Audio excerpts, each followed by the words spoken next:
अस्सलाम वालेकुम जी। उम्मीद करता हूँ आप सब खैरियत से होंगे। अल्लाह ताला हमेशा आपको अपनी हिफ्ज़ व अमान में रखे।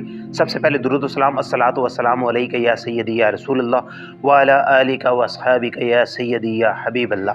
मौसमीन, साल का वो खूबसूरत महीना और उसका पहला दिन जिसे हमें बेसब्री से इंतज़ार था, अल्हम्दुलिल्लाह आज वो हमें नसीब हो चुका है।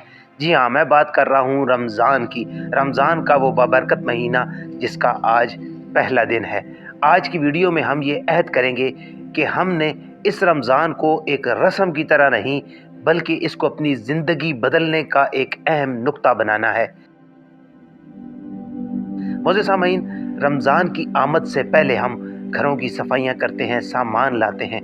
ये सब ठीक है, ये सब अच्छे काम हैं, लेकिन क्या हमने अपने दिल को साफ़ किया? हमने अपने दिल के कोनों को साफ़ किया? नबी पाक सल्लल्लाहु अलैहि वसल्लम रमज़ान की तैयारी इस तरह करते थे कि वो रमज़ान से पहले शौबानुल मुअज़्ज़म के रोज़े कसरत से रखा करते थे और सहाबा इकराम रज़ी अल्लाह ताला अन्हुम को बशारतें सुनाया करते थे। आज के इस रमज़ान हमने अपने पिछले तमाम गुनाहों से तौबा करनी है और एक नए अंदाज के साथ नई शुरुआत करनी है। सबसे पहली चीज़ है नीयत। नीयत सिर्फ ज़बान से इकरार का नाम नहीं, बल्कि ये दिल के इरादे को कहते हैं। जब आपकी नीयत ठीक होगी, मिसाल के तौर पर एक शख्स रोज़ा इसलिए रखता है कि सारे लोग रख रहे हैं, तो ये एक रस्म हो गई। लेकिन दूसरा शख्स रोज़ा इसलिए रख रहा है कि रब उससे राज़ी हो जाए, तो ये इबादत है।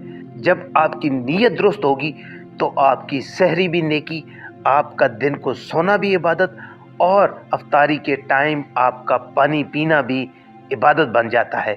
इसलिए जब आपकी नीयत साफ़ होगी, तो आपका हर जायज़ अमल नेकी और आपकी इबादत बन जाएगा। इस रमज़ान में अपने 3 गोल सेट करने हैं। नंबर 1, नमाज की पाबंदी। हर नमाज उसको उसके मुकर्ररा वक्त पर अदा करना है और कोशिश करें कि बाजमात नमाज अदा करें। नमाज कोई भी कज़ा नहीं होनी चाहिए। और दूसरा गोल आपने ये सेट करना है कि आप अपने अखलाक को बेहतर करना है। आपकी ज़बान की वजह से किसी को कोई तकलीफ़ नहीं होनी चाहिए। ना आपने किसी की चुगली करनी है, ना आपने कोई ग़ीबत करनी है और ना किसी से कोई गाली गलौज करना है। क्योंकि याद रखें, रोज़ा सिर्फ पेट का नहीं होता, बल्कि ज़बान का भी रोज़ा होता है। आपकी आँखों का भी रोज़ा होता है, अपनी आँखों की भी हिफाजत करनी है। तीसरा गोल जो आपने सेट करना है वो है कुरान से दोस्ती। कुरान की तिलावत आपने करनी है और कुरान की तिलावत इस तरह नहीं करनी, बल्कि आप थोड़ा पढ़ें। आप एक रुकू पढ़ें, लेकिन उसको तर्जमे और तफसीर के साथ समझ कर पढ़ना है। ये 3 गोल इस रमज़ान आप अब सेट कर लें।